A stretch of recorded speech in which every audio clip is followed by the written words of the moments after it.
Welcome, guys. It's the 100th episode of the Mina's House podcast. Can we get a clap? We are live in South Philly at the pharmacy.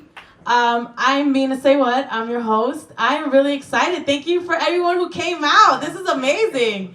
It's funny, when we were putting this together, I'm like, no one's going to come. And then all these people are here. So yes, this is the 100th episode of the podcast.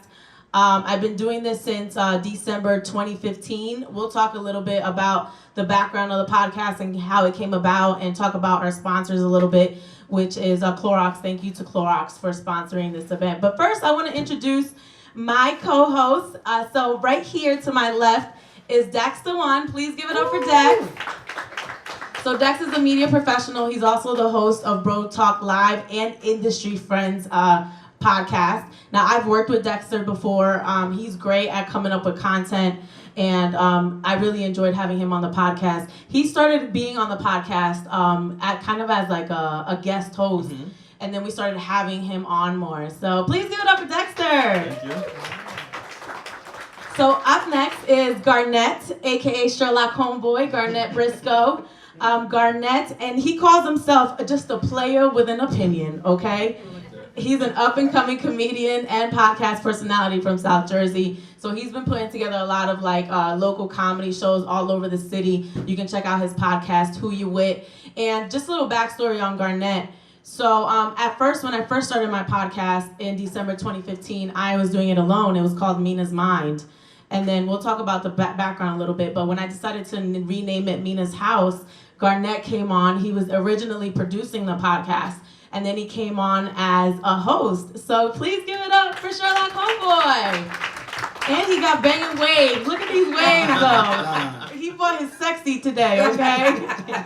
Up next is Shana. She is my current host of the podcast. Shana and I became friends when she worked at the Sixers. So I used to do like community hosting event for the Sixers. Shana worked with them for how many years, Shana? 14 years. 14 years with the Sixers. And she was planning events for them. She was helping build the brand. This is when they were losing like every game. Oh, shit. Shana was there, okay? So she served as the alumni director, and she established a lot of the relationships with the alumni like Allen Iverson, Dr. J, Julius Irving, the legend. And she currently works as an event director for PGD Global. And they do like charity golf events for celebrities and stuff like that. So please give it up for Shana. Shana B, we call her.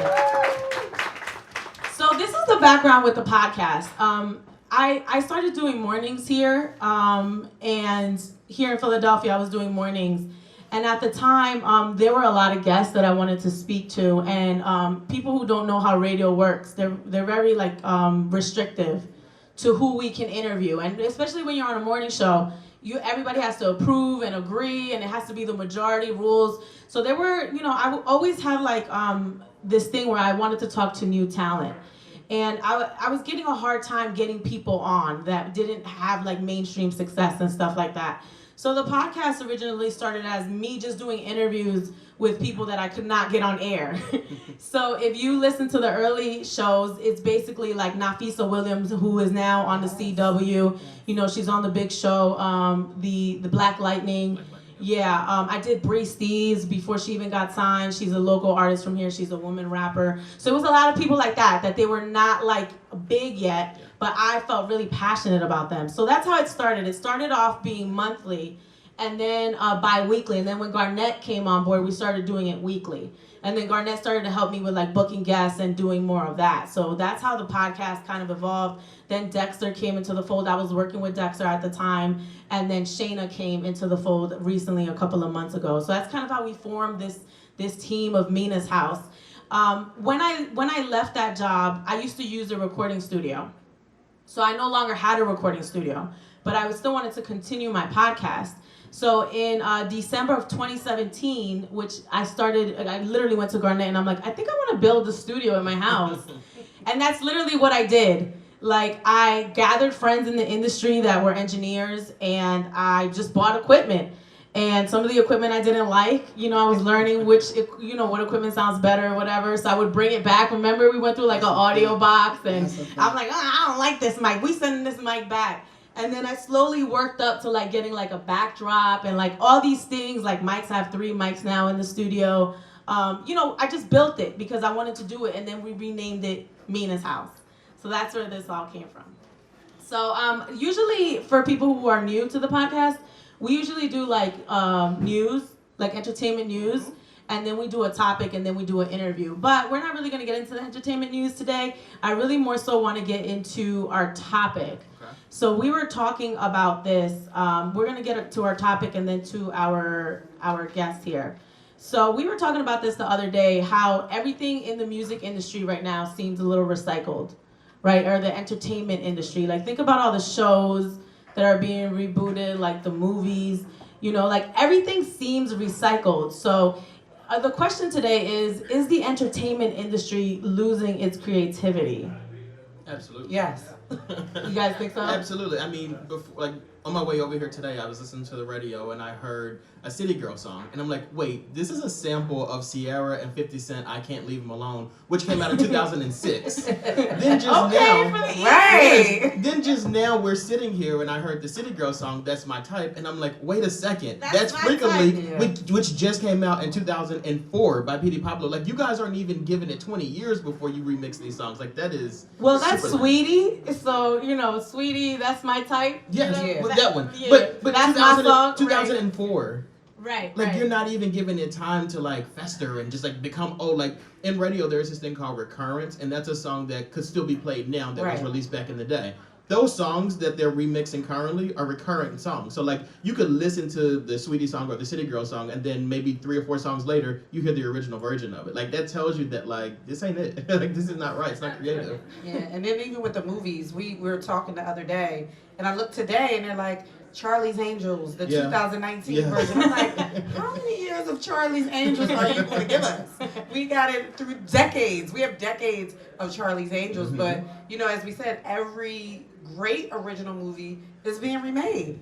Some of it I like. I'm not gonna lie. I'm excited for the Lion King. Very excited. Yes, with Beyonce and Donald It is live. I'm just excited. Yes. I think we're in a good spot, creativity. Really? Yeah, there are things that are being sampled and reused, but name a time when that wasn't, unless it was like your first creating a sound. That's really it. Like the 90s, they sampled the whole Bad Boy era was based off of samples. So I kind of along the lines of the same thing. Right now it's so many things that can be created, and I do agree with y'all, but it's just what's being pushed to the forefront as well. Like there's a lot of music out there that's original. That they're doing that, they're cooking up. There's no samples involved. Somebody is creating that from scratch. I'm pretty sure there's new sounds out there that we haven't even heard. Yeah. That's just not being pushed to the forefront. As far as movies, I can't vouch for them like that. It is kind of crazy right now. I really can't vouch for it, but the way that it takes long for certain movies to be made, like Avatar wasn't from the 90s or the 80s. Like, that's original. It's taken them like 5 years to come up with another one. So I think the creativity is there. That's just my view on it. Yeah. I kind of feel the same way. Like, I'll never forget the day that I remember I fell in love with Jay-Z's Forever Young. And I was a kid, and I had no idea there was a sample, and I would never forget. I was actually at the Man, and I was at like some outdoor festival, and then the original came on, and I'm like, wait a minute, these people copied from Jay-Z. Like, no, they didn't. Jay-Z copied from them. Yeah. I just think in general what's happening is we're getting older, like hip-hop is getting older, so we're old enough to remember. Yeah, because you just said you was a kid for Forever Young, and I'm over here like, I was definitely not a kid. I just think we're recognizing the samples because prior, when the hip-hop first started, they were sampling pop songs and rock songs, songs that we never heard, But that's the issue, though. We know the songs now. Like for instance, like when Beyonce just sampled Before I Let Go. Right. But that song is something that you kind of grew up with. But this song is more than 20 years old. So like people are playing it, but they're playing it like at barbecues and stuff. You're not hearing it every day. But like some of the songs that they're doing now, like you would still hear those same songs. Like DJ Khaled just sampled an Outkast song. That Outkast song is still playing currently, and it's like that's still in my playlist. You know what now? And they're starting to dip into like the Spanish genre now, because you guys would have no idea how many old school Spanish songs I'm hearing. I'm like, wait a minute, this is that song, and I don't know who it is, but this is the India song, And it's like they're even starting to pull into different genres. to try to like recycle stuff. But Kanye was infamous for this.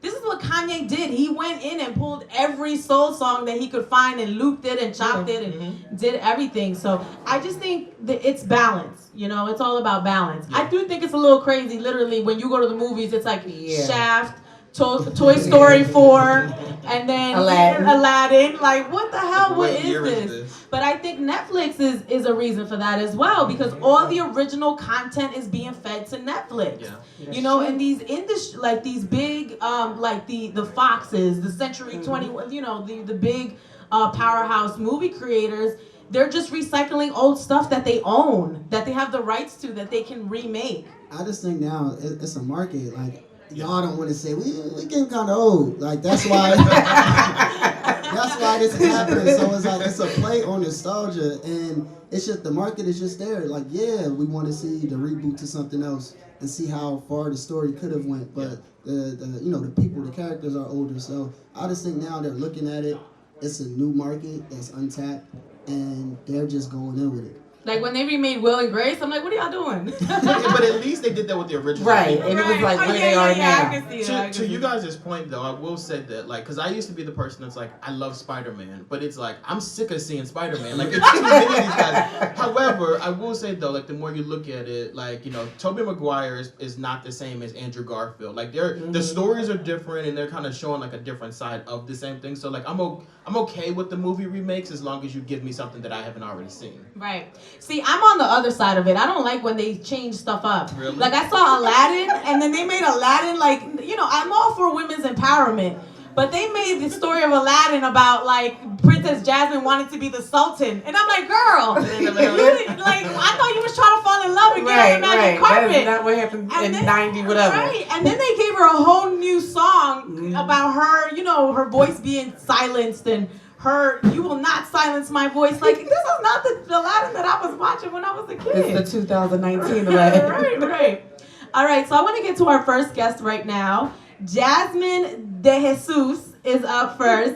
So she's the co-owner of Enhanced Beauty by Design. It's located in the Fishtown section of Philly. She worked in the medical field for over 15 years before starting to do lashes. She does my lashes, okay? And she has her esthetician license. Now, she finally left her full-time job to focus on her business with her business partner, Soka. And she's also working with a vegan healthcare company. She sells her own line of lash products and trains other lash artists. So please welcome Jazmin! Lashes by Jazz. Come on up, babe. Girl, you are so sweet. And she's one of the sweetest people I know. Hey, boo. Girl, you look great. So what do you think of our little setup here? Yeah. So once again, I want to thank Clorox and the pharmacy for putting this whole thing together. Thank you, Gary, in the back, who's recording this whole thing. Shout out to Gary. Yes. Can we give it up for Gary right now? Gary. And the pharmacy and Clorox. So Clorox helped clean this space and then also contributed to some of the recording equipment that I told you guys about earlier. So for any like aspiring artists or producers or whatever, you guys can go downstairs and look at the recording equipment that they have down there. And then they even have that internship program for any kids in here. I know there's a couple of young guys in here. If you're interested in the music industry, maybe you want to learn how to run the board or how to record, they have a summer internship program. And you can find out about that at their 4th of July block party, which happens obviously on 4th of July outside of here, okay? So Jazmin! Hi, Jazz! Welcome. So Jazz is very inspirational to me because she literally had a very stable profession, you know, and she went out on a limb. We always hear about these people that say, take the leap of faith. You know, when do you take this leap? How stable do you have to be before you take the leap? I mean, she left a good medical job to go into the beauty industry, which it's so saturated. There's so many people in the field. So Jazmin, can you talk a little bit about why you even decided to do something on the side and then what made you take that leap of faith?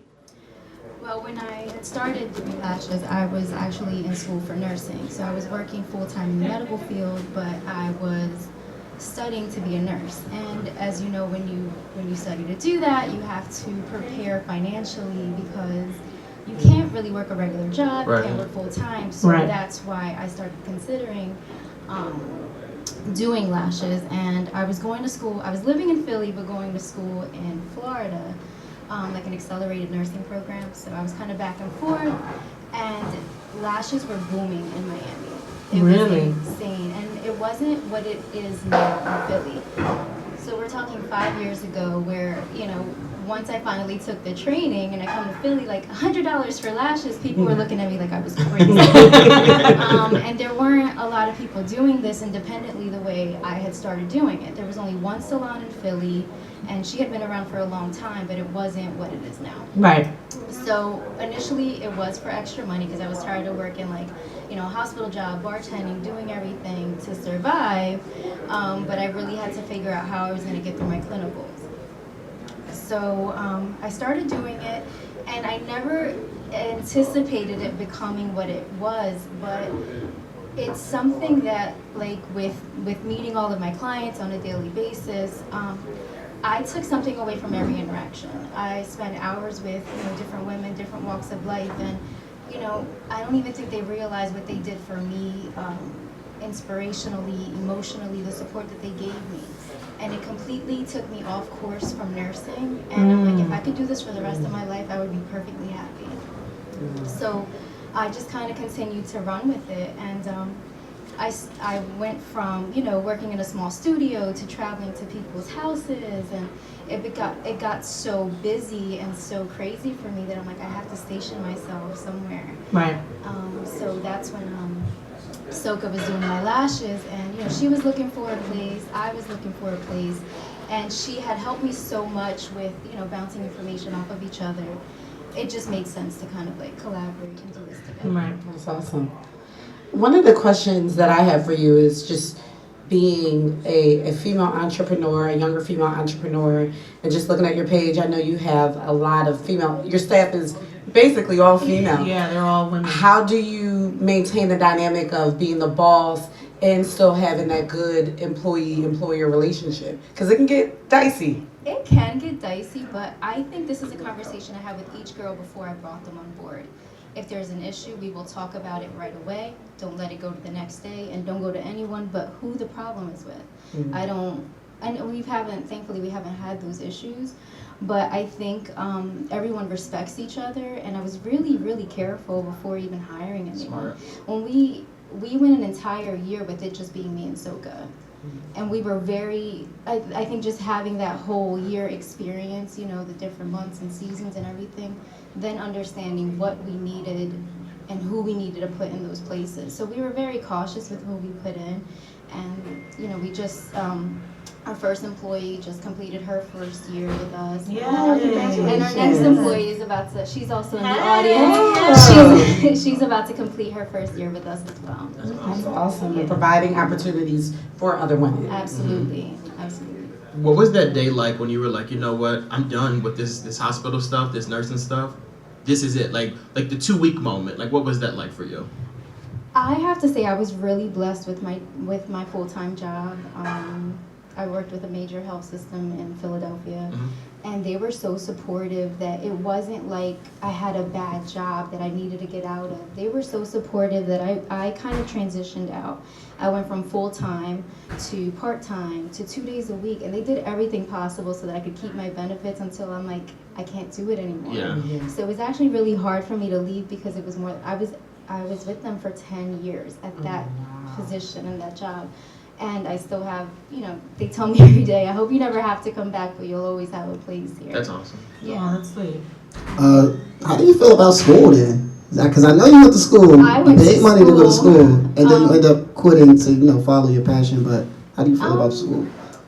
I don't knock it because I feel that the success that I've experienced is largely due to what I've learned in college. Whether I, completed and got my nursing degree, there's so much information that I could have never really learned, you know, unless I was in college. So I don't knock it at all, but I do believe that if someone feels that college isn't for them, there is success beyond the college degree. You just have to keep working for it.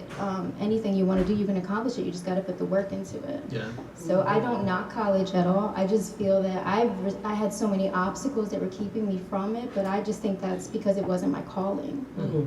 For anybody out there that's in the same position, like they're doing their passion on the side and it's not a business for them yet, like what do they need to check off before they take that leap of faith?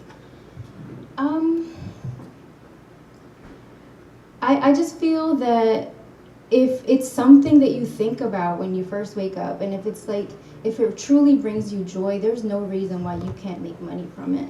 I listen to a lot of Gary Vee, and you know, a lot of what he Who's Gary Vee? Gary Vee? Yeah. What? Gary Vaynerchuk. Yeah. Who's that? He's like, oh, you can explain. He's you can explain it. I think this is, y'all can help me out, but basically he's an entrepreneur, Yes. but the way he got popular is, you know, he spills that out on the internet as far as content.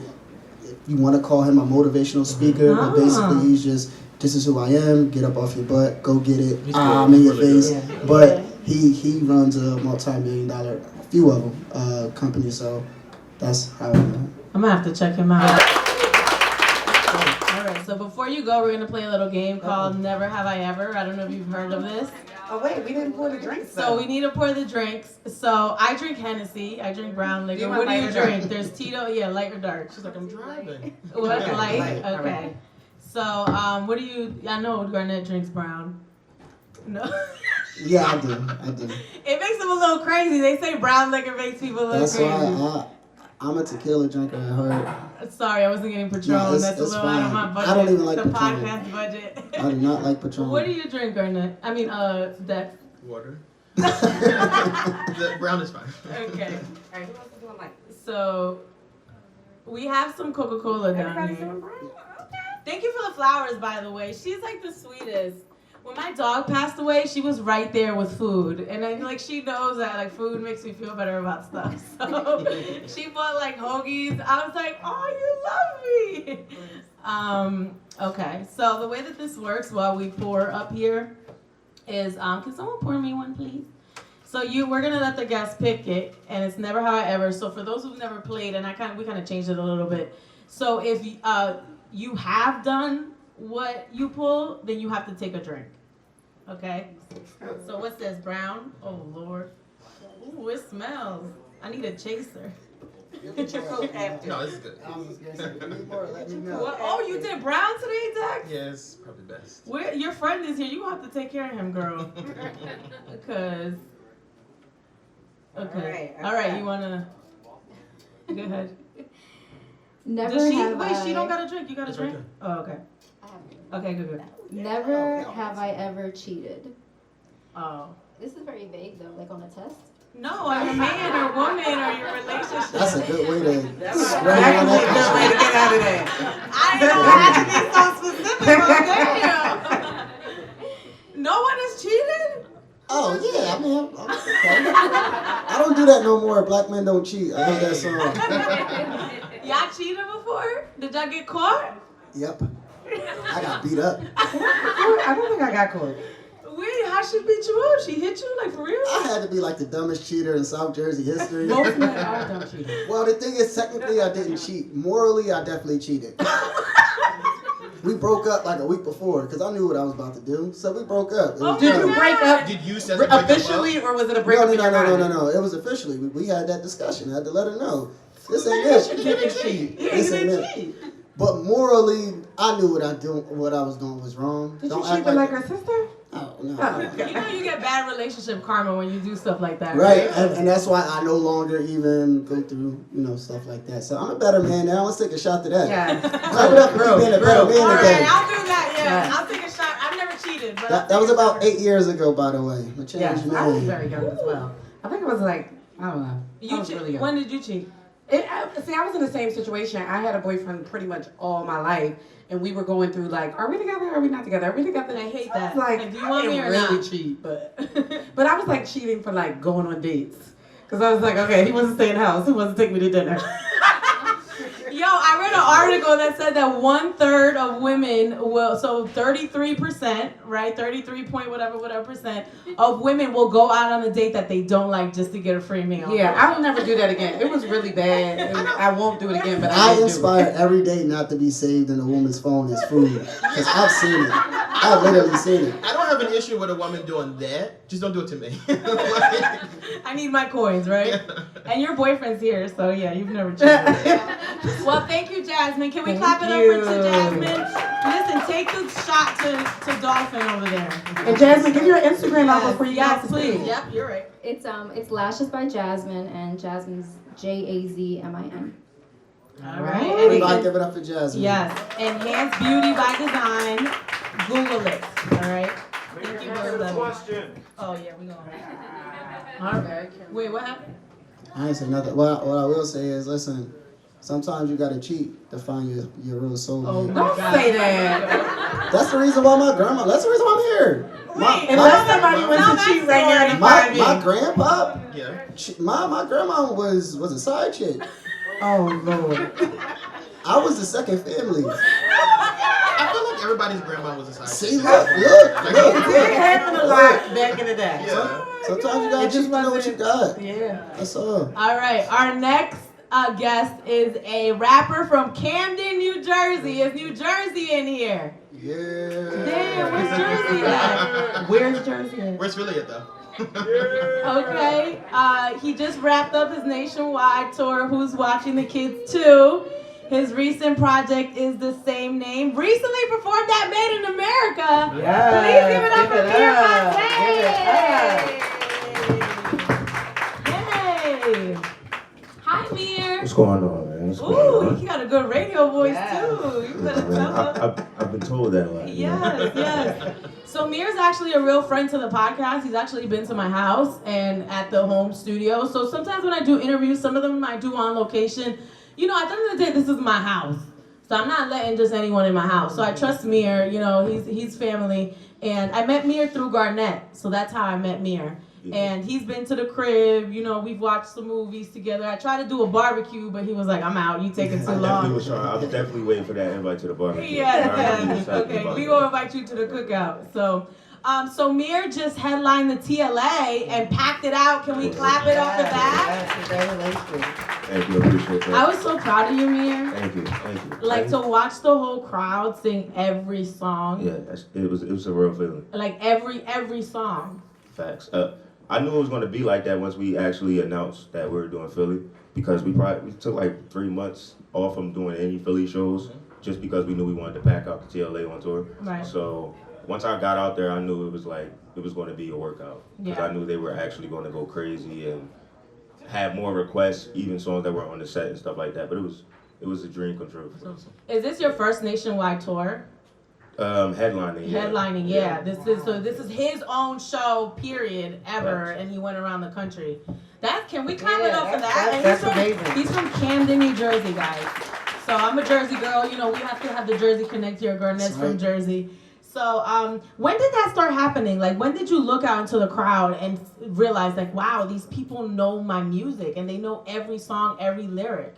It probably happened like either last year or the year before that, when we were doing like smaller venues and we were packing out the smaller venues. We used to do shows in like Ethic on South Street. Mm-hmm. They used to like just put together 2 tables and we would just perform on the tables, and we'll just pack out Ethic and stuff like that. So that handful of fans would be singing along back then. So I started getting a sample size of that, but to do stuff like the TLA where it was like 700 plus people, Right. and everybody's just going crazy and knows the songs and they got requests for songs and stuff like that. Yeah. I'ma just say he didn't have to say a word when Down by the all. River Oh, came not on. at all. I could have put the mic down. Right. That was amazing. Down by the river in a hanky panky. I was singing it, you know, hype.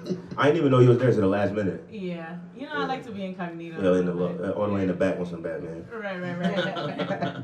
You sound like very different. Like your look is different, your sound is different. Like, who are you inspired by, like artist wise? Growing up, it was 50 Cent, Lil Wayne, Biggie Smalls, Tupac, Big L.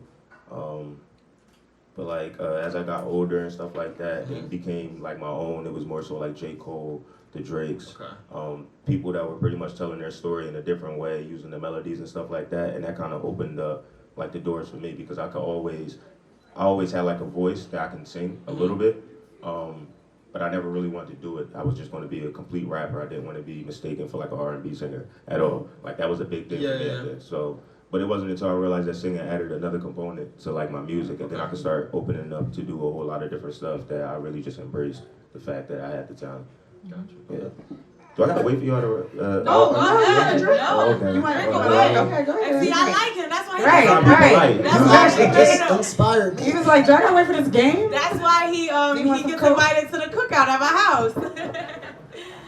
So he performed at Made in America, which That's I was huge. so proud of you, Huge. Mir. Like, how you got the guests pouring you liquor?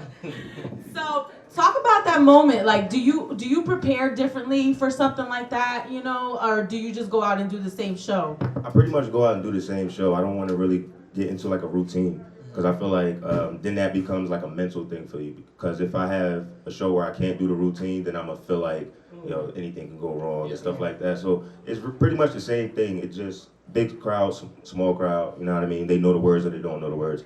I'm gonna give you the same show every time. Like we had shows on tour where it wasn't that many people, but you're gonna get the same show every time. And I'm gonna make sure I leave with probably like 10 new fans, because most of the time it's people just curious. They might know just Down by the River. They might just know Bodega, so they want to see it live. And a lot of times, even myself, like I done seen some of my artists that I really think is dope, and then I see them perform live, and it's like, Right. Yeah. it's like, oh, okay, I just gotta listen to this at home. Yeah. You know what I mean? So like, I always took. I'll download I it. definitely Facts, done that like, you know what I before. mean? So I always took pride in like giving you $1 million, like I'm getting paid $1 million for every show. That's how I feel like I go at any show. That's my mindset for every time. I always want to have you feel like you paid, either you got your money's worth or you paid too little. Okay. I want you to feel like the show was more than what you really thought you were going to What you gotta expect. So I took pride in that because I knew, just coming from where I come from, they already expect like the least or the bare minimum. Yep. So I'm just going to turn your head completely upside down when I come out here and perform better than your favorite artist. That's how my mindset has always been. Like I want to be better than anybody you think is the best right now. Yeah, I know you've had artists that you looked up to, and now there are people from Philly, people all over looking up to you. So what advice do you give to any young, aspiring artists that are just trying to make it through, trying to break through the clutter? What advice would you give to them? First and foremost, you got to find your own sound. And the easiest way to do that is just stay true to yourself. For a while, like I was going on like these detoxes of music where I wouldn't listen to my favorite artists. I wouldn't listen to what was the hottest song right now because I didn't want any of that to bleed into my music when I start writing, you feel me? It happens accidentally. You don't even do it on purpose sometimes. So it's more so if I stay away from it and I just listen to my old stuff, it becomes like I'm just trying to be better than this guy. You know what I mean? So I'm trying to be better than the guy last year. I do that. I made sure from day one I had a solid team, not just a team full of opportunists. It was more so people that want to see me when they're driving me when I feel like I just want to sit down and I just want to chill. It's people that put their own stuff aside for my dream. So that makes me have to go harder because I know that they could be doing 10 million other things and they decide to help me, you know what I mean, rap, which is like a far-fetched dream for a lot of other people, and we somehow making it happen.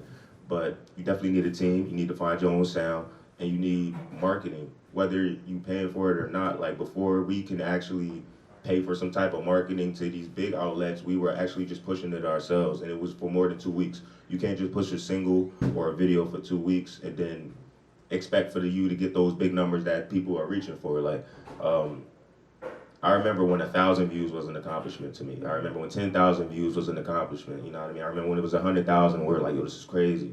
It's like you gotta always be unsatisfied, pretty much. You gotta always want more for yourself, because once you become satisfied, then you're never going to see what you can truly become. Like, some people are born to be good, some people are born to be great. Right. You know what I mean? It's okay if you want to be good. But if I got aspirations to be great, then I know I have to go way beyond where you want to stop at. You know what I mean? So that's pretty much, you got to have that mindset everywhere. Everybody's counting you out. Everybody expects for you to just, you know what I mean, fall off because you're a rapper. Like, oh, you're just going to keep on dropping mixtapes. It doesn't happen for everybody. So they already expect for you to lose. So I just use that as my determination. Like, I refuse. And I'm going to just prove everybody wrong every time, and I'm just figure it out along the way. Right. Who are you signed to now? Right now I'm signed to Empire. Right. So you've had some curveballs in your journey of, you know, going from an independent artist to actually being signed. Can you talk about that journey? For sure, because I think it's an important story to be told. Right. When I first got signed, I got signed by 300 Entertainment, and they signed me pretty much because Down by the River was blowing up. Right. 300 pretty much signs people that I feel like it's like microwave real quick. Like if you pop it right now, they try to hop on it real quick. Yeah. So I think when they signed me to the deal, they expected me for that to be me, but little did they know that I'm a actual album type artist, and like my music is spread. Like I don't have one song that's just booming. Like if you go look at my stats, all of them are like lined up, damn near evenly, because they listened to the whole project all the way through. So in my mind, all right, I got signed. This is what everybody wants. This is what everybody dreams of. Right. I'm gonna give them that Get Rich or Die Trying album. You know what I mean? I'm gonna put my foot in this next project. Yes. So I come out and I drop Camden. I drop Camden. Camden goes crazy. I end up putting Frank Ocean on that. Right. They tell me to take Down by the River off of the mixtape that they signed me for, so they can put that on the album, and then they push that. So Down by the River's on there. The album's doing great or whatever. First thing, we had a album signing release. I'm thinking the label is just as excited as me. You know what I mean? This is naive thinking. I'm thinking the label is just as excited as me to actually like have me. So I'm like, all right, can you post the flyer on Instagram? You know what I mean? Just have more traction, more people come out, make it a big deal. This is a big deal for me. It might not be for you, sign people every day. Right. But for me, it's a big deal. You don't have to come out. You don't have to show face. Just, you know what I mean? Just post a flyer. So my A&R at the time, I ain't gonna say no names, but my A&R at the time, he's like, yeah, we won't really do that. We won't really post like party flyers. God and stuff forbid like that, you right? support your artist. Yeah, it was crazy. So I'm like, all right, cool. So I go on 300's page, and they got hella Migos parties and all this stuff. So I send screenshots. I'm like, yeah, okay, word. What's this though? So he's like, oh well, you're not the Migos. I'm like, oh shit. I don't know if I can curse on, but I just got signed there for probably like a month. Like probably hasn't even been a month yet. And they just started talking crazy. I'm like, all right, cool, whatever, industry stuff. All right, so we dropped the album, and Frank Ocean is blowing up and stuff like that. But they fumbled the release on that. We had to release that ourselves. Oh wow. It was supposed to drop on one day. For whatever reason, it didn't drop. And they were like, yeah, these people didn't want it. I remember when we did the video, we tried to get it on BET Jams. We was like, yeah, we hit up BET Jams, and they said they denied it. They said they didn't want it. So we said, all right, cool. So we hit up BET Jams, and they said, oh, we love it. Boom, boom, boom. It's on BET Jams within the next week. So I'm like, that's crazy. Now you're lying to my face for no reason, right? So the video's doing good. It's on YouTube. I ain't asked for nothing, cause like me and my team pretty much been doing everything on our own before we got signed. So and it seemed like we were doing the same thing, but we just got 300 over our name at this point. So I'm like, all right, cool. I didn't ask for nothing. They create their own visualizer for the Frank Ocean song. All right, whatever. They throw that on YouTube, but they unlist the video that we spent money to create ourselves. So you can't find that unless you have that exact link. But you can find theirs that they just uploaded under my channel. So not only that, but then when we get the invoice, they charge us $5,000 for a video I didn't ask for. Oh wow. After you unlisted the video that we paid for and was actually doing numbers. We missed like a whole couple of days because you unlisted the video. Neither here nor there. All right, so long story short, I leave 300. They tried to get me to stay for another album, but I just I didn't feel comfortable there. The vibe. It was just the vibe. You know? So you gotta have support. I leave 300, and I'm like, the way I am as an artist, I take a lot of pride in really engaging with my fans, letting them know that I care. I'll actually talk to them. You know what I mean? I have a group chat of like 25 fans that have my real number. Oh wow. My real number, and I talk to them, you know what I mean? Oh, I'm in Denver. If you in Denver, you know what I mean, pop up. They get free meet and greets. If they in the area, they could pop up, get the t-shirt, get the sign or whatever. But they need to know that somebody's there, like, especially if they're favorite. I wish J. Cole would have did this for me. Right. Like somebody to talk to. There's people in there that have personal problems. Everybody in there like family, they talk it out. They didn't have suicidal thoughts, all types of stuff. I wake up in the morning, I didn't see that they talked this guy out of suicide. It's crazy stuff.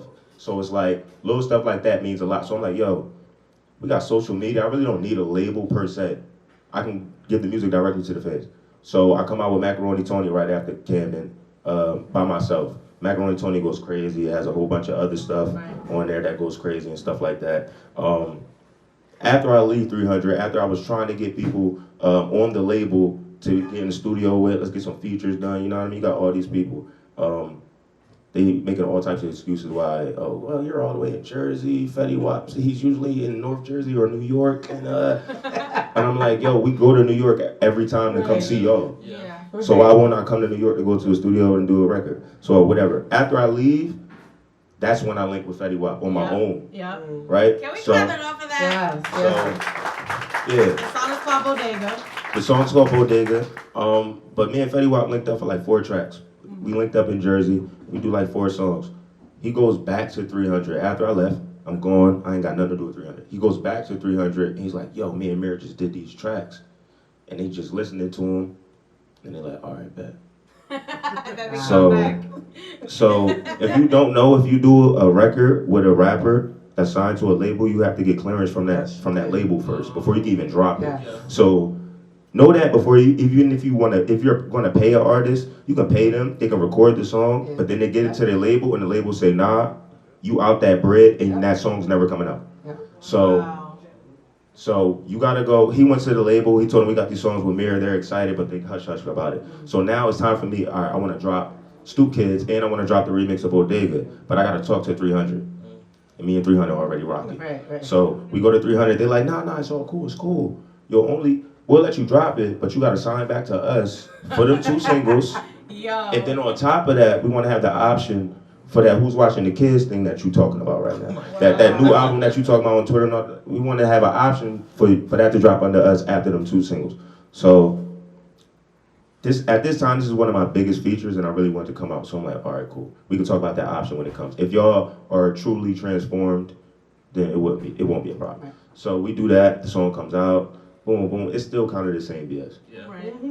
Yeah, they're not gonna change. I'm like, you're not really even pushing the records, all of this other stuff that we're asking for. You're making it seem like it's pulling teeth. So, long story short, I say no to the option. They start trying to talk money. I'm like, well, another thing, I never really wanted to talk money with the label when I first got signed because I already heard, in the back of my mind, there's all these horror stories about like, yo, you'll get shelved or you'll get stuck in debt and now you can't leave, that type of stuff. So pretty much my deal with 300 the first time was like a trial run to see how I like being under a label because I really didn't need the label. I always had that leverage. It was like me and the 5 people that I work with, we already good without the label. So it was like, I want to see how it is. It was for 6 months. So after the 6 months was up, that's how I was able to get out. It wasn't like I was signed under years and stuff like that. So the same thing, I did the same thing for the second one. I got to leave scot-free without having to pay them any money. But for the second one, they started talking about, yo, for this album, we'll give you XYZ, you know what I mean, up front and XYZ back end. But it was like the money at this point is not even worth it to work with like terrible business. Like I hate bad business. It's the most annoying thing ever. So Empire's been looking at me since before I even signed the 300. And it was like, I kept on, it's like you flirting with the ugly chick and the bad chick wanting you the whole time. It was like that, it was that type of situation. So once I got out of that relationship, Empire pretty much slid in and was like, yo, you know, we was feeling you for a minute, you feel me? And you was messing with them, you was messing with the joint over there, you know what I mean? We got something better for you. And Empire is all about promoting the artist. If they see something moving, they'll put money behind it. You only got to worry about it. They give you all of your creative freedom. I had creative freedom at 300 too, but it's like, this one, they're more so, they have way more, I want to say a better repertoire, a better reputation. So you got more connections and more people are willing to work and stuff like that, for sure. So it's a beautiful thing. You got to go through the bad stuff to understand when you got something good and how it's supposed to look. See, I told y'all earlier, sometimes you got to cheat to find your soulmate. That's right. That's exactly what I'm saying. Like, I don't really have a mentor as far as like rapping or music or whatever. I don't know if, you know how you learn from people's mistakes? Yeah. I don't got nobody's mistakes to learn from. It's pretty much, if I fuck up, anybody else that wants to be a rapper is going to learn from anything that I either did right or wrong. So it's kind of like I'm really just out here in the dark. You know what I mean? Just trying to figure out what's going on and how to do it right. I mean, the fact that you're from Camden, I feel like a lot of the times when we're from inner cities, this is how we live our lives. You know, we got to kind of figure it out and just, you know, find out for ourselves. And there's a lot of people in here that just learn from your stories. So can we, Sure. clap it up for that. You teaching a lot of other people out here. Yeah, so I know, of course, music is first priority right now, but I do know you personally. I know you're like mad creative outside of just the music. So, like, what's the next step outside of music for you as far as growing your brand, trying to, get money in other places? Like, what's next? That's a great question. First thing I really want to do, well, it's a couple things that I really want to do. One of them is my first and only job was at a Boys and Girls Club. So that's where the whole who's watching the kids thing comes from. That's where, my love for the youth and understanding that when they grow up, they're going to become pretty much 24-year-old, 25-year-old and have their own ideas and thoughts, and how they grew up and who they were around is pretty much going to shape the adult that they turn into. Yeah. So I understood that very clear when I was working at the Boys and Girls Club, because there's so many kids that you see, and you get to know these kids and like how their home life is and stuff like that, and it's straight from a movie, and it's crazy, but because they can be super talented, super smart, super caring, and you wouldn't even know what's going on, at home, and their oasis, their safe haven is the Boys and Girls Club, and it was like people would look up to me like I was their older brother or even their dad sometimes, because I wasn't an authoritative type of counselor. Like, I used to go to Rutgers, and once I got out of classes, I go straight to the Boys and Girls Club, and I would just, just throw in the little polo, and I'll go to the gym. I was pretty much just playing basketball with the kids. And then my supervisor, Pat, would come in there. He's like, yo, if you playing basketball, then who's watching the kids? And that's pretty much where that came from. I used to hear that like damn near every day. He's like, yo, and he would never fire me because like I done went through the Boys and Girls Club system. He knows I draw, I rap, I do so much. Right. And he knows that the kids are like so drawn to me. Like even the worst, like the real bad kids, if I get serious with them, they understand. They'll actually function and be like, yo, I must be tripping if Mr. Jameer got to sit me down. You know what I mean? And he's not. Yo, that's what they call me, Mr. Jameer. So it's like, yeah. That's your next title. Your album title. That's crazy. And then like at the same time, I'm still rapping. So like some other kids will find me on YouTube and stuff. Like, yo, Mr. Jameer, I saw you on YouTube at the Camden Cypher. You rap? I'm like, nah, I don't rap, man. You know what I mean? But it was like. It's little stuff like that I wanted to take. I try to take anything that I think is good or that the national level needs to see with me. That in my life in Canada, I try to take that, put it into music, package it up, and it all goes out. Like I was drawing before, I was rapping at the Creative Arts High School. I got input on anything that album cover, single cover art. I got an input on it already. With the kids.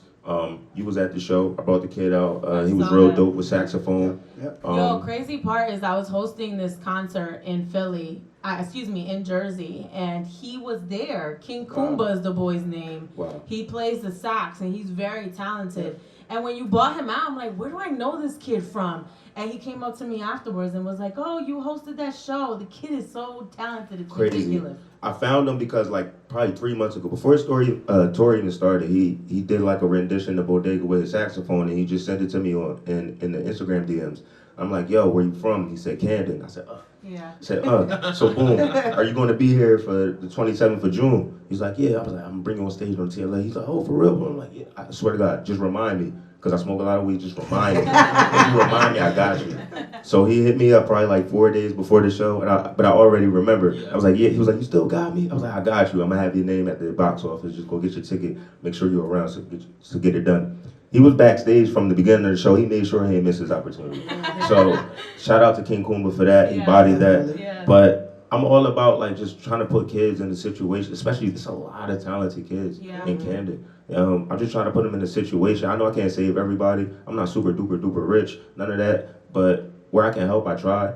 So all that being said, to answer your question, I want to create like a Boys and Girls Club just for music. Because a lot of kids that want to make music, but they don't really know what to do or how to do it. So if I can get, once I get that long bag, I can create kind of like a safe haven for after school. I want to have mad MacBooks, mad fucking Apple computers. I'm gonna have people that are actually exactly. I'm gonna teach you how to make a beat. You want to be a producer? I'm gonna have Fruity Loops on all the computers. I got a teacher there to teach you how to use Fruity Loops. I got a song structure class. You don't gotta freestyle no more. I'm gonna teach you how you break down the song structure, how you create a hook, how you come up with concepts for your album, so you're not just coming up with a compilation of songs. All of that stuff means a lot. Photoshop, graphic design. yo, labels won't even play your record if your cover art is trash. Right. Or if it's just like a whole bunch of just stuff all over the place. They're not even playing your record. You don't even get that ear. You won't even get that look. You won't get past stage one. And a lot of people don't understand that because they'll spend so much money and time into the record, and then they'll just do some bullshit on Photoshop real quick and then throw it out, and nobody's listening. They wonder why their views are so low. That's something I had to learn. Like that little stuff like that means a lot. And the second thing I want to do, I want to come out with a cartoon, a black cartoon for hip hop. I don't know what I'm gonna call it, but rough title right now, School of Hard Knocks. It's pretty much just a whole bunch of hip hop rappers and singers and stuff like that in middle school. Kind of like the Boondocks meets South Park, where it's like it pretty much writes itself. Because it's a new hip hop story every day that you can make an episode about. Probably have Jay-Z, Beyonce, principal, vice principal type thing. And it's just going to be a good time.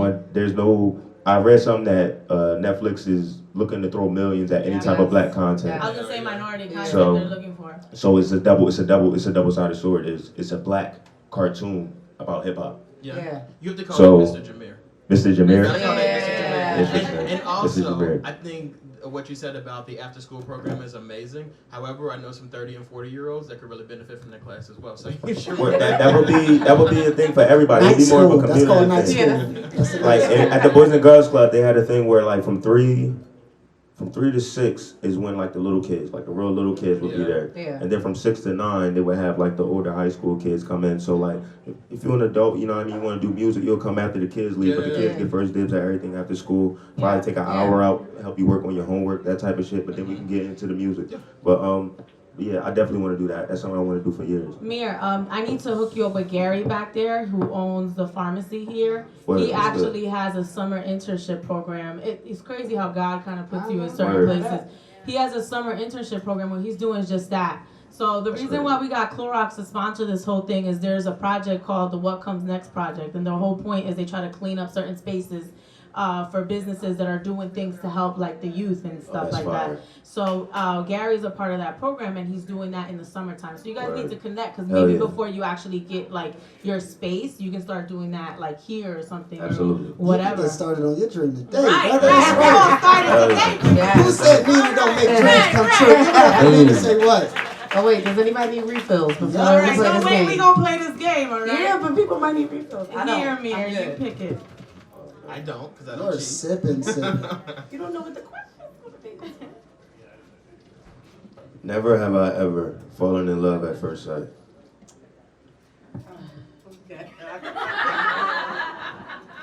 Don't believe in it. Ooh. Mir, I never believed in it either, but then it happened to me. Word? Yo, it happened about to it. me. And listen, I'm putting you on the spot. We record? Talk about it. Listen, I'm just about to be drunk because never have I ever done all this. listen, and I'm a hard cookie, yo. You tough. I don't like a lot of people. Like as guys, never. I think out of 100% of the guys that come at me, I like maybe 0.5%. Kind of. And then when I actually meet them and go on a date, I'm like, oh, I don't like That's what it usually is. I gotta get to know you, and then you be like, oh yeah, for Right. sure. But it happened to me, and it was crazy because I never believed it. But it's like something clicked, and it Where was was you at? I was bowling, and he sucked. And normally, I am very Love that. attracted to people who are good at sports because I'm good at sports. I play basketball, volleyball, and softball. So if I could beat you, like if we go to Six Flags and we play in that water game and you lose, I don't like you anymore. See, that's why it's down to awkward. 0.5. That is so petty. Right? But What if he had an off day? No, but he sucked at bowling, and there was something. It was weird. I never felt anything like that. I felt like I knew him before. I felt like I knew everything about him, but I didn't know anything about him. You gonna make me go deep. I ain't even trying to do that. Wait, but I ain't trying to do it. then he stole a kiss, and He wanted that. Oh, nah. Nina lives in the movie. And who the hell steals a kiss? no, it was. Listen, it's never happened to me in life, Sexual but this assault. one. You're right. Mina's dating Donald Trump. Hey, what's that? Joe Biden. Did not do that in 2019. It happened. I didn't believe it, but it's out there, guys. So keep believing, guys. But Well- then we broke up. It's a terrible end to a story. Was it love or was it like pity for him not being No, nice at it was bowling? it was love. It's just then life gets in the To be way. honest with you, You know? I saw Kim Kardashian in person. That was definitely love at first sight. That's Never mind. No. That's what it is. Ruin my career up here, man. What? I can't. No, you can't. Like, No, you can't. Listen. trying to get the Yeah, credit well, for listen. that. I'll say it. I don't care if that's fake or not. She's an alien in real life. Is that good? Good work. And evidently, yes. I fell in love. She's Yes. an alien in real life. Yes. It's something from out of this world. It was in Atlantic City. I But saw is that love or lust? Yeah, They're talking about both. this, man. Both. That's what happens when you drink a lot of Hennessy and you go to Right. the city. Right, exactly. All the trolls start looking like Kim Listen. Kardashian. Listen. It was at the Harris Pool. I didn't know she You was supposed to be remember there the that date. night. You remember Yes, the I do. time. This is probably like 6 years ago. And 6? God. Yeah, it was a That minute shit ago. impacted your life. The thing is, I wasn't I expecting remember. it. I was not expecting And it. 6 years ago, she was real. Like, it wasn't as. No. Well, No, she wasn't. I don't know what it was. 6 Was years it really ago. her or is it lookalike? No. It was really her, fully her. That Because you did know it. all 3 these o'clock, the girls Sixers look was like playing. her. She was at the Harris Pool. I had on some white shoes. No, you're right, because the family does Yo, do a lot of appearances. at I Harris. had They no must have clue some she kind of was deal. gonna be there. All I see is a mob of people. I'm blind, I can't see that far, but I see people, and it's a crowd of people walking. They got the cameras out. Okay, cool. Why are y'all doing that? I'm standing there. Next thing I know, okay, that person's getting closer, and I look up, and we like side by side. Oh, wow. And I'm like, oh, that's why y'all got your cameras on, bro. I could have fell out that day. Be honest with you. I've never seen anything that magical in person. Then she smelled good, bro. She walked that close where I smelled her. We were literally like, She hopped out the pool smelling You good? sound like a creep, no, bruh. she wasn't inside. She was How you hopped out walking the pool? inside. Listen, be honest with you, man. Kanye's a She lucky just wanted to man. be seen. So she just took a lap Listen, around the it pool. was That's magical. So yes, that's love at first sight. If y'all ever seen it. Well, it That's happens, love. guys. Okay. Believe in it. Well, thank you, Mir. I appreciate Thank you for having me. man. Thanks, Mir. Give it up for Mir Appreciate that. Fontane.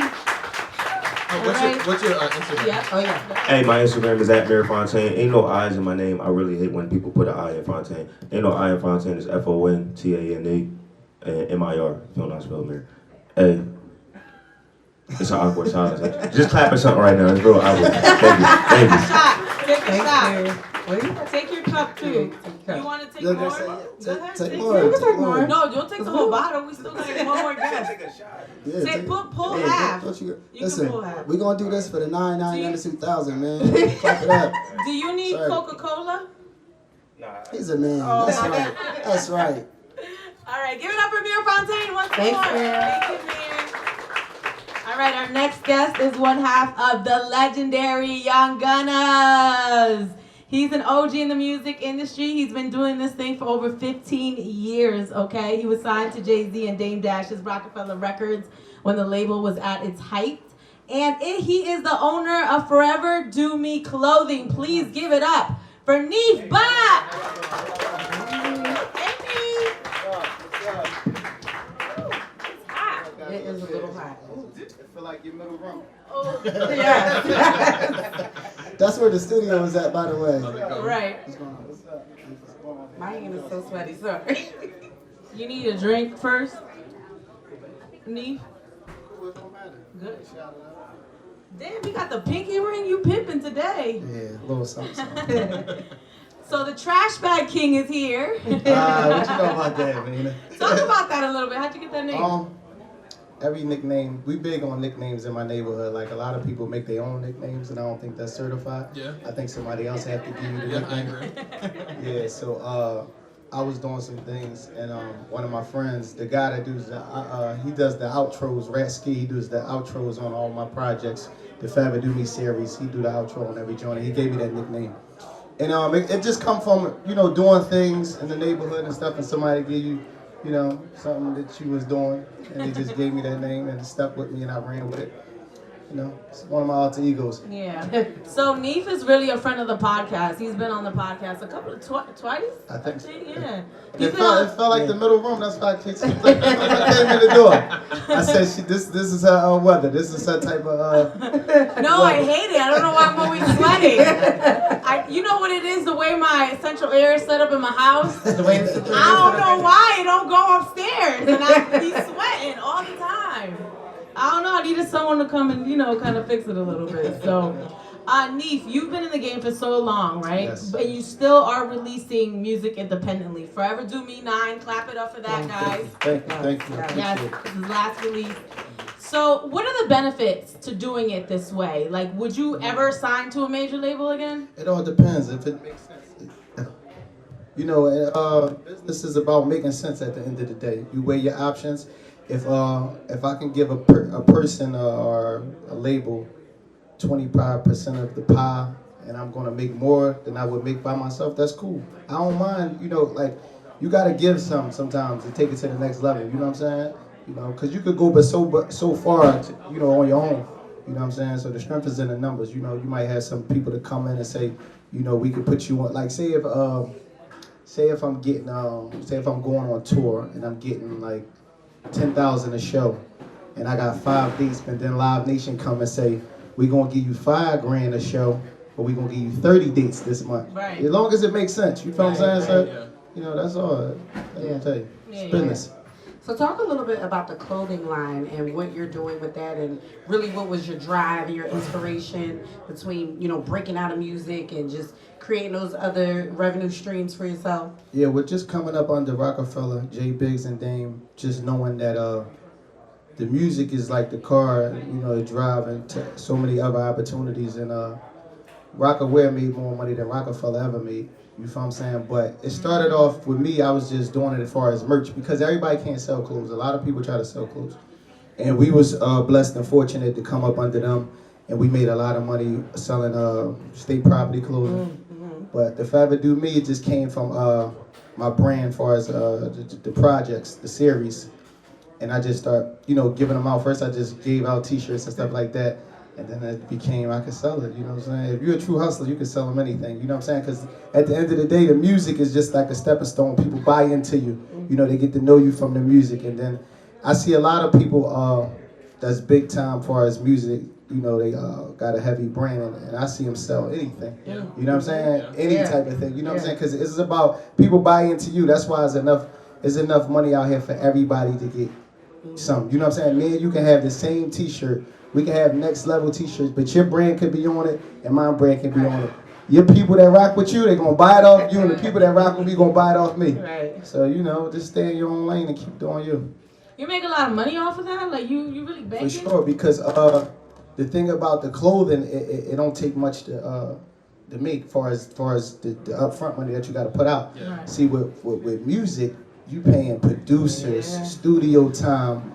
You can't make an album in a day. I can make some clothes. You know what I'm saying? And then, you know, just the re-up is just like is unbelievable. The markup on it is great. And then there's like so many. I gotta be careful. Yeah, be careful. Yeah, no. So many people. Like the one thing about being an artist, you know, you make some money off of selling the records, but the money is in touring and merch. That's where the money is at. That's where the big money is. That's why you seen Jay-Z 20 million thousand times in your life. Right. Gotta keep touring. You know what I'm saying? Yeah. And the merch, you know. So I feel like we had this imaginary beef for quite some time. It was on my end.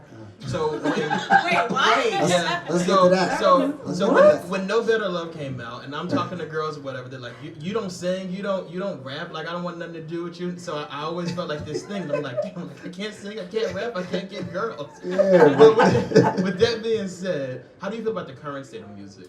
I love it. It keeps evolving. You know what I'm saying? I listen to all types of music. It all depends on how I'm feeling at the time. Yeah. You know. So it's just a vibe and a feeling. When I'm in the club, I can bounce to, you know, the new era. Then sometimes I might be riding, I gotta go take it back, or I'm in the crib, you know, somebody might be cooking for me or cleaning. I got to hear a certain type of music. It just whatever fits the you know, the vibe and the energy at the time. You know what I'm saying? So, but I love it though, man. It's some music like the Childish Gambino record, the Stay Woke record. It inspired me to do the whole Forever Do Me 9. Just listening to it, and then I sampled the record, and then it just started the car for the whole project. Once I did the first one, and then it's like I gotta finish. I gotta keep finding them. So you know, I love it, man. You know. You performed at the Roots Picnic with Freeway. Can we clap it up for that? Yes. Freeway got his own day in Philadelphia. Yeah, shout out to my guy. Yeah. You were there with him. Like, how was his spirit? Oh, it's dope, and most importantly, he's got a new kidney. Yes, He's doing very well. Give it up for that one, Yes. Good, That's a man. blessing. Shout out to Freeway. He's doing real well right now. It's just a beautiful thing, just to see him healthy and being able to move around, because he was very fatigued for a long time and dealing with dialysis and stuff like that. My boy been through it, man. But prayer always worked. He's a good dude, man. So I knew he would overcome it and find a way, man. You guys went on tour, right? State Property went on tour. How did he deal with that? It was we held him down. Yeah. You know what I'm saying? That's what you do. Still sharp as steel. So we held him down, man. We got through it, and but now he's back to having a lot of energy, getting his stomach and everything. Man. Gotta go check his new pictures out. So I think I was a huge fan of The Rock, and I feel like every dynasty, no matter what, gotta come to an end, no matter how it came to that point. Right. But the positive side of that, I feel like it birthed entrepreneurs out of that. Absolutely. It birthed so much good out of it. You talk about Freeway, yourself, Chris, like everybody, they still doing their thing, rocking. What was some of them conversations like beforehand that like you kept to still have you in position right now? Jay and them, they big fans of like we are too, big fans of like sports and stuff like that. And he used to always instill in us like, them athletes, man, they get, nowadays they get 200 million for 4 or 5 years, but they still in the gym every day. Yeah. Every day you get an average person that money, they gonna be chilling. They gonna be chilling somewhere. They gonna be trying to find out how to spend it. You know what I'm saying? Exactly. But that right there, man, that's just instilling you, man, like whatever you put in is what you're gonna get out of it. You know what I'm saying? And then at the end of the day, when you living that type of lifestyle, you're custom, you gotta keep making money, man, because like you gotta think Jay a billionaire, he might go on tour again because you want to keep living that lifestyle. Right. You know what I'm saying? Chefs and jets, and, all that stuff, because any money can be spent, man. It can be spun. You know what I'm saying? I seen Mike Tyson blow 400 million. You know what I'm saying? So it could go. So you want to continue to live that lifestyle, you gotta continue to work. Did you notice at the time when you were signed to Rockefeller that like Jay and Dame were going through things? Like, did you see things happen? No, not really just happen. Sometimes you just outgrow. Not saying they did, but sometimes you just outgrow people. There's a lot of people that was around me and Chris in the beginning. You know what I'm saying? That's not around now. You just outgrow people, and it ain't no love lost. It don't be no bloodshed or nothing like that. It's just like you on to something else. Life take people in different directions, man, and everybody's not around for the long haul, for the marathon. You know what I'm saying? And it ain't no love lost. Life just take you in different journeys, in different directions sometimes like that. You know what I'm saying? After Nipsey Hussle passed, there was a big conversation about people not staying in the area that they were like born in and raised up in. People were like, you got to get out of there because they hate on you. Like that's dangerous for you. What kept you in Philly? Well, I moved around a lot though. I got more than one spot in just Philly, but it's just like it's funny, man, coming up because sometimes, man, we'd be in London on Monday and trying to come back to the hood on Wednesday. It's just, I don't know, like I lived in Miami, I lived in New York, and it wasn't no place like home. You know what I'm saying? So no matter where I go, I gotta keep a spot in Philly. Now I might not be on my neighborhood block every day, all day. That's something different, you know what I'm saying? But it'd be like that, man. It's just a love and hate relationship sometimes, man. But the people that really matter and the people that really care, you can give back without being there all day, every day. You know what I'm saying? So You're really big on your faith, which I love about you. Can you talk about how your faith has helped your career? Oh man, in every way, praying every day, all day. That's before, but that's how my life is structured. My religion, my family, and then my business. You feel what I'm saying? Everything, I pray when I'm doing good and I pray when I'm doing bad. Yeah. You feel what I'm saying? I keep the same game face, and everything happens, because of God. At the end of the day, you know what I'm saying? I don't want to get too religious up there. Anybody that follow me and know what's going on with me, that's first. That's first and foremost. Do you have a bad day? I feel like you just let things roll off your shoulder. You're such a good-willed person. Like nothing really bothers you. Because at the end of the day, it's like I forgive everything. You know what I'm saying? I don't hold no grudges. I forgive everything. You hear me? Really? Everything? Everything. She cheats on you with 2 dudes. You're forgiving? Forgiven. Oh, wow. Dudes at the Yeah. same Hold time? on, wait. He never said he was gonna stay with her. He just said Yeah, right right, here. exactly. Let's not get that twisted. Because at the end of the day, I don't want to be judged, and I don't want to be. I want God to forgive me for all the sins that I created and that I committed. You know what I'm saying? In this lifetime, and like, you know, I'm not perfect. Ain't none of us perfect. You feel what I'm saying? So I don't want to be on that bridge with nobody on the day of judgment. You know what I'm saying? When I got to answer for everything that I did and everything that I committed in this world, because there's a life after this. You feel what I'm saying? How do you feel about though that's like someone really hurts you, and although you forgive them, you're still hurt by this person? Do you continue communicating with this person? Do you like kind of isolate them out of your life? It all depends how bad it is and what's the circumstances. But in every lesson is a blessing. Believe that. Everything that I ever been through in life made me strong. Like I had a situation before I made Forever Do Me 9, and I just took the situation and made it better for me. Like I got blessed from the situation, because with every hardship comes ease. Right. You know what I'm saying? So God only gonna put you things that you can handle, and then you're gonna learn from it, and it's gonna be something very beneficial at the end. Believe that. It happens to me all the time, straight up. You know what I'm saying? And like, that's how I go, man. So I don't be tripping about nothing. I got like a personal like favorite question. So one of my favorite albums of all time is State Property Volume 2. Chain Gang is heavy. I was talking to somebody about that the other day. Chain Gang is heavy, and I'm gonna tell you a little bit about that. We had mixed feelings about that. Me and Chris, when we it's like how it all came about. When we was all at Rockefeller, it was like every man for theyself. Really, we was crew, but it was like every man for theyself. Nobody got signed, and it was like you coming out February 23rd. You coming out? No, you had to earn your spot. There's a lot of people that were signed that you never heard about and never came out. Right. That used to be around. You know what I'm saying? It was like that with a lot of labels. Today you might get hot on your own, and then you might have a poppin' single, and you get signed, and they re-put the single out and shoot a new video like your guy was just telling you. You know what I'm saying? Yeah. They just re-up on whatever's hot. You know what I'm saying? They jump in the wave, but you just had to make earn your spot. You know what I'm saying? With good music, and just the work ethic. And Freeway jumped on 1-900 Hustler.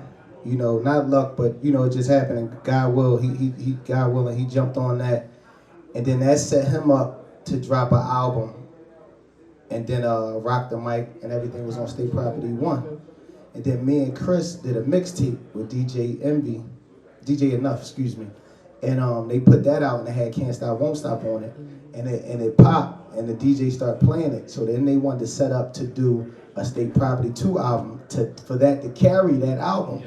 So they took a lot of records that me and Chris had that we was working on for our album. So we was kind of like a little funny about that, you know what I'm saying, being as though they wanted to take, our hit record and put it on something to carry everybody else. Right. So, but it still worked out. We came back with No Better Love and killed it again. So, we wasn't tripping about it. We wasn't tripping about it. So everything happened for a reason, and then we did the remix with Chingy, and that was out of here. Everything. So they had a good setup. So we was just like one hand washed the other, both hands washed the face, and that's what it was. Rock Lock Familiar over there. Yeah. I wanted to talk about just like the growth of social media, because with State Property, everything was happening. We were still on MySpace. Right. And different things of that nature. And then we were talking about this as a pod the other day with how you handle fans and interaction, because you want them to know who you are as a person and as an artist, but there still has to be those lines. So how do you just deal with that as an artist and growing? I just give them enough, because there's a lot of people I was probably fans of, and then I heard them talk, and I'd be like, I'm cool. So you just gotta give them a little bit. You can't go live every day. Don't go live every day, you know what I'm saying? Right. But personality is everything, you know what I'm saying? So it's like, I'm a people person, you know what I'm saying? Like, if you ain't a people person in this game, it's just like, you ain't gonna be happy, you know what I'm saying? I'm a people person. I shake hands and kiss babies, 8 to 80, blind, crippled, and crazy.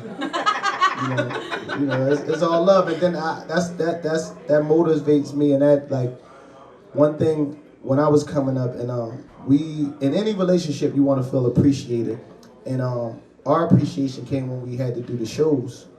But nowadays it's like social media every day. Right. DM, they reaching out, you love this and they singing this song. So that pushes you and that motivates you to keep going. You know what I'm saying? That's dope. All right, you ready to play this game, Neef? Yeah, I've been hearing it. I don't know. I Don't lie. I ain't Don't gonna lie. I feel like the other two answers, they don't know. The Lord is watching you. Oh, I thought they was making it up by themselves. No, nope. I didn't know it was a no. Yep, there's a little magic hat here. No, that ain't. Wait, no, you can't put it back. What? Is it going? Yeah, I can't. Never have I ever been arrested. Yeah, so how'd that go? So if you have been arrested, you gotta drink. Every time I pick something that I did? Yes. Oh, like they wasn't doing that, was they? Everybody doing that? Yes. That's the game. Yeah, that's something. That is Mina's I'm thinking, house I was game back today. there hearing it. I'm thinking they was just saying it. No. I ain't know you picking out a hat. Yes. So when Wow. you say What arrested, drink do you mean like detained or This is my drink like, right here. Wait. What drink is that? That's That's yours. not your. Oh, That is that's it. That's yours. yours, Oh. yeah. How do you define arrested? Who just poured this? I We poured poured that up at the when very you first came, when you beginning. first came Oh, up. okay. We're not trying to drug you, Neef. And you didn't have to take all of it, but it's cool. It's cool. Damn, we took that to the. Okay. I'm out with you. I would me and Mina been out. We drink. Yes, we have. We drink. Define arrested though. You're arrested in handcuffs. You know, you're in trouble with the Cause police. cause You like, never no, not the don't. police, but in college, I got into some stuff. But you were in handcuffs. Then you were Well, arrested. you're arrested. Yeah, take a drink. Don't Take try that to. Tell us your story, Neef. About what? Which Your one? arrest story. Oh, man, I had How many crazy times? I'm gonna give y'all one incident I talked about on what that was, Forever Do Me 8. Did I talk about that? Or 7 when I talked about the New York situation. 8. I was this when we was beefing with D Block and Nas. Ooh. And coming up, we just thought everything was, well, it was serious in Philadelphia, but it wasn't that serious in New York at the time. And we used to be up there, no telling, doing this, that, and the third. But at the end of the day, protecting ourselves, because we was artists. But we thinking situations is serious. Yeah. Because we speaking on these records about people. And I remember one time we was up Hot 97, and I think this when we first started going at them. And Styles was outside, Hot 97. Ready to beat you up? He was constantly riding around the block. My homie, rest in peace, LA, he just like, yo, Styles just keep riding around. We out here though. Yeah. But shout out to them. It's all love with everybody now. Wait, so you got arrested for fighting? No, not that time. I'm just speaking how it You're was. such a journalist. Oh, But I was, I want to know the story. I got locked up with a pistol in New York City on a red carpet at a movie. I forget the name I of was the gonna say what movie. movie though. was. Okay. I forget, on a red carpet, but we was all invited. But I was the only one from state property there. And it was like, this time they was having like a task force of like looking at the rappers and Hip-hop. all that type of stuff was going on. So, long story short, I got caught up. and got locked up. I was with some people from New York that worked for Rockefeller though. And soon as I got out, as soon as they bailed me out and I came home, it was like, they was like, Jay, want to talk to you, want to see you. You know what I'm saying? Like, as soon as I got out, the 2 ways, they was hitting me like, yo, Jay at Baseline, he want to, So that's the first place I went.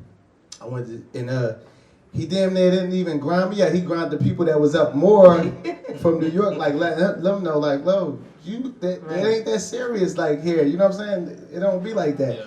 And they was like, y'all supposed to, if it come to that, y'all was supposed to, you know what I mean? Because you chopped the head, the body, and fall. Like, if something happened to me, they can't, it's a bad situation. But I talked about that recently on a track or whatever. But, they took care of me, made sure I was good. I had the same lawyer that Sean had, got all the time with. Yeah, but he beat that case without me even being in court. I didn't even have to come to court.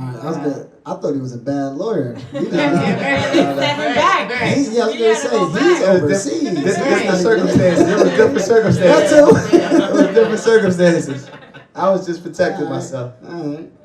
Anybody else? Nobody got arrested. You got arrested. Tell us your story. I mean, mine was just college, like drinking in college, Don't and sweep that under the rug. You still got. Yeah, I'm about to turn this. I throw you on the thing in the car or whatever. And mine was cool though. Like social media was out. People had this free decks like hashtag. It was cool. Oh, you got turned into a hashtag. Yeah, legit. Like I got arrested a couple days before graduation. I'm like, oh shit, I'm not gonna graduate. Did the shirt drop? No, like nothing They happened. need a shirt. Like They it need was a free cool. deck Like they shirt. put me in there. The hashtag Lincoln University trended. Like people on campus were talking about it. I'm like, I like this. Like this, I want to get arrested more often. No, you don't. No, you don't. It was an amazing feeling. It was great. All right, we're gonna do one more because it's the last one. Okay, one more. Go ahead. Oh, we gotta pour him some more. I was drinking all night. You can't be reading I them. forgot. You can't reading them trying to cheat. Probably get everything that's in there. Go ahead.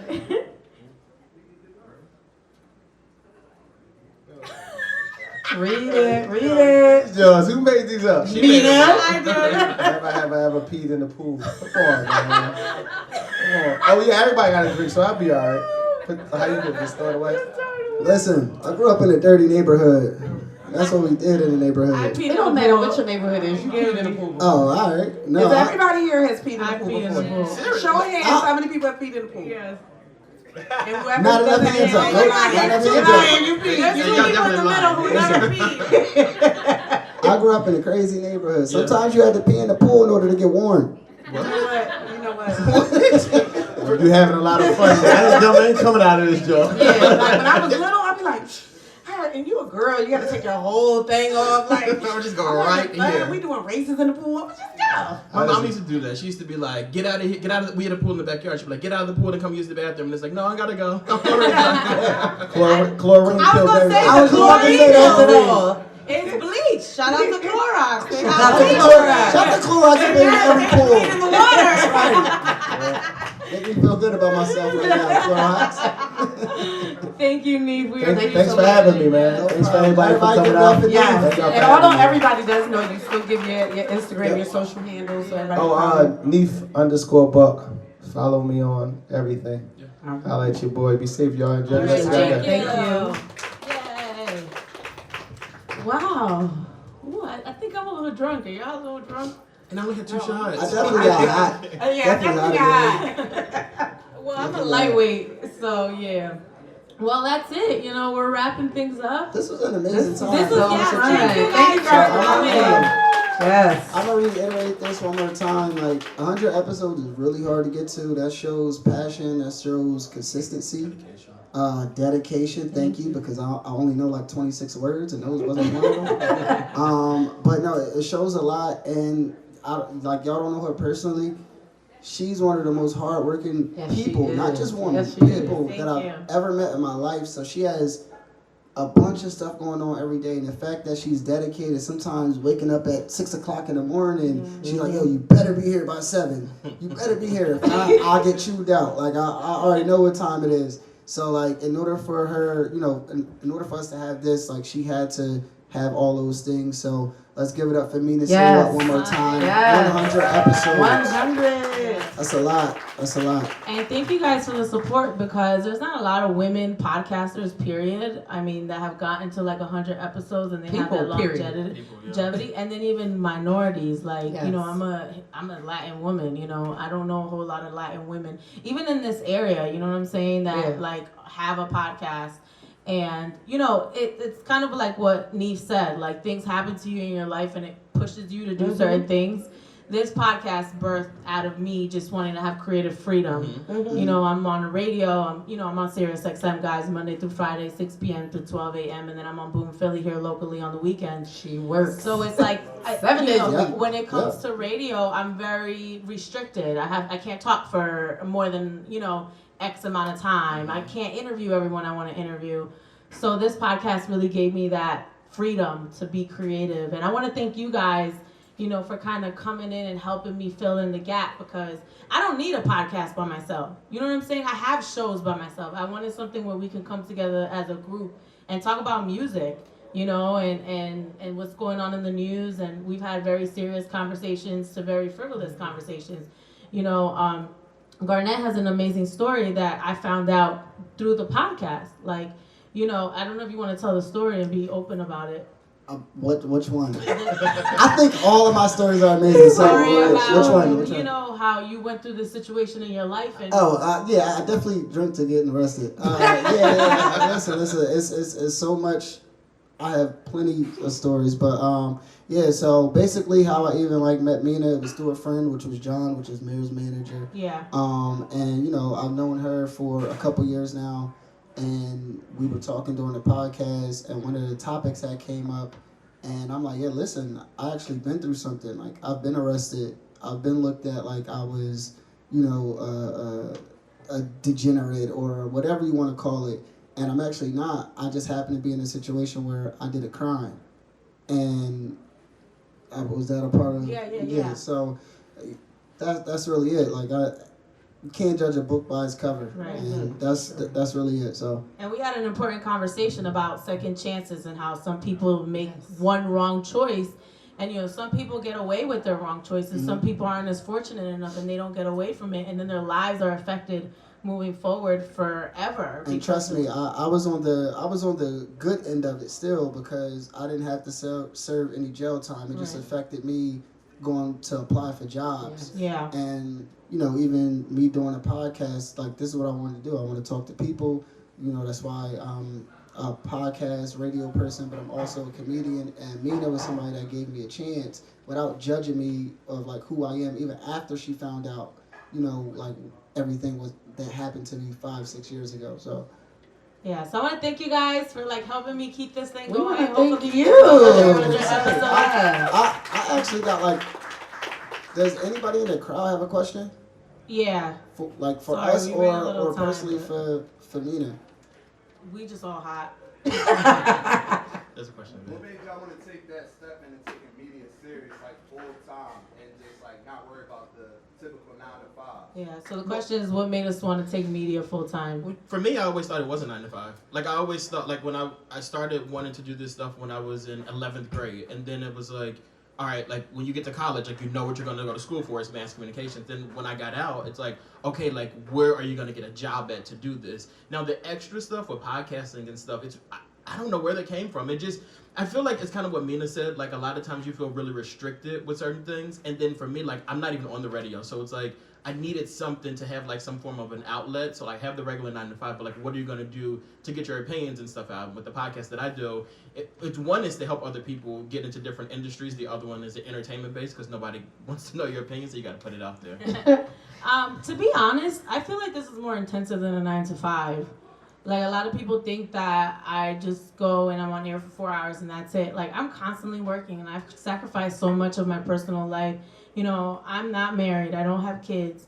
You know, and I feel like if I were to have a kid, you know, I would have to kind of slow down a little bit. And, you know, I'm not ready to slow down. There's so many more things that I want to do with my life that I feel like I have a calling to do. I have a dance team. I coach a dance team. You know, they're all in high school and college, and, you know, they're actually performing at Wow Wow Welcome America. So make sure you go and see them. They're on the multicultural stage at 1 o'clock. So, you know, I dance them. I'm with them every week. So it's like, it's constant. You know, I made so many personal sacrifices. I think if I had a 9 to 5, I would be like this married woman with kids, and, you know, but because this job is very like atypical and it's around the clock. I mean, the people that I work with will almost like tell you I am constantly sending emails and text messages. I text messaged Jazmin one day at 4 a.m. She's like, girl, I'm sleeping. And I'm like, I'm sorry, because I have no concept of business hours. Like my brain is always working. Even like the Mina's House podcast. Like I literally was sitting there saying, where am I going to find a studio? Where am I going to record? How am I going to do this? You know, and it's like, whatever, I'll just build one in my house. That came in one of my sessions where I'm thinking, I'm plotting, what am I doing next? What's the next move? What's the next strategy? You know, how can I be my best self? Mir said, some people are built to be good and some people are built to be great. I feel like I was built to be great. Like whatever it is that I do, I try to do it better and bigger. And how can I bring people with me? You know, like how can I help people? You know, I mentor a lot of young girls in radio, you know. Shakira back there, like, you know, like she emailed me and I was like, hey, okay, do this, do that. You know, Garnett, You know, like That's a fact. yeah, I get people jobs and stuff like that. So it's like there is no 9 to 5 for me. I never stop.